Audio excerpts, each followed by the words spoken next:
Hello, people. It's a beautiful day. It's nice out. These people threw flowers that are really nice, like on the bank. Like they buy these potted plants, and I think they're perennials. And then they just like, when they get to not look good, they like throw them over the bank. So I'm like, I want to go rescue them, and like, I've already did it before. I want to go get them, put them in a bag, and like replant them because I'm pretty sure they'll come back. They're expensive plants too. They just whip them down into the next to the stream, and I'm like, oh, they're throwing those plants out. I'm like, I need to go save them. But anyways, I wanted to talk about people that have messed with me in my life for no apparent reason, and now they're dead, which is really strange. But not all of them are dead. But yeah, so I know it's not good to talk about people that are dead. But so my ex brother-in-law, Homer, when I was going through the divorce, he secretly wrote this like 4-page document, and he titled it the Allard Family Report. Okay, this is all about me and my family. Now, did I ever do that to anybody? Did I ever sit down and analyze the crap out of his family? I could have did that, but I'm not like that. Yeah, so the only way we found it is because, I don't know, my daughter Haley came across it somehow. And she's like, Mom, you're not going to believe this, right? So she sends me it. I don't know how she got it. She sends it to me, and I was like, what the hell? So I read it all through it. All it was, it was all, it was all like derogatory stuff towards me. The whole friggin' thing, okay?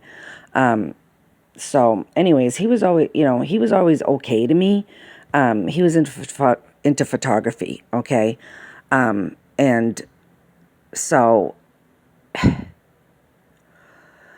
yeah, he was okay, I guess. But he gave me an old computer, right? And so my friend's going through the computer, and we're finding all these like creepy pictures of like all these young girls, like young girl pictures, and like a ton of them, right? So I confronted his wife, and I was like, well, what is this? This is weird. She's like, oh, it's just the boys. Like, it just was really strange.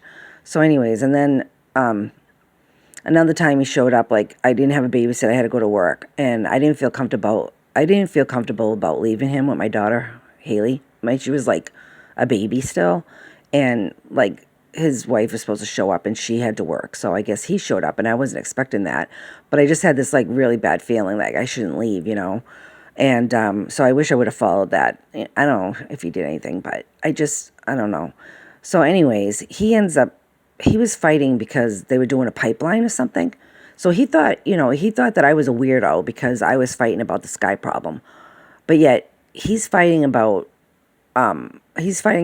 this pipeline or something that's supposed to go through Windham with a big sign on his truck, on his car and everything, but that's fine.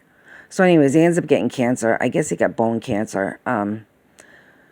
Like really fast. Like he was a sailor, so maybe that had something to do with it always being out in the elements. I don't know, but I guess his leg got really turned black, and I guess he didn't really die from the bone cancer. I guess I don't know what they try to do, but I guess it got infected, and he died. So yeah, so now my daughter's living with his wife in this huge house in Windham. So, which is nice. I'm glad she's finally got out of like a kind of abusive household. Well, two now. So, oh, that's our life, I guess. So, anyways, but yeah, she means well, but yeah, I don't want to even get into that. So her brother, I was living in Manchester, okay, and they owned a double decker house in Manchester, okay, and I think she still owns it. And so her brother was like he was alcoholic, and like he would hide his alcohol, and I'd find it in the house, right? And like I really didn't say anything, but I used to tell his brother Steve, which is my ex that died. I told him, like, I keep on finding the alcohol, blah blah blah, right? Well, anyway, so one morning I don't know what the hell. He was out all night or something, okay? He was out all night, shit-faced, all right, with his buddy on the motorcycle in the driveway. And he's sitting there. I was scared. I was like, should I call the cops? What should I do? I don't want to escalate this, you know? So I just stayed in the house. I listened to him. And he's screaming at me. All right, I never did anything to this guy. All right? I, I think it's just, I think it's just men being woman haters. Like they have a bad divorce or something happens and they just end up hating women. It doesn't matter who. So he's in the driveway and he's like, you cunt, you nah, nah, nah, nah, whatever he was saying. I'm like, oh my God, he really hates my guts. What the hell? And he took my cat and he brought it to this bad area in Manchester and dumped my cat off.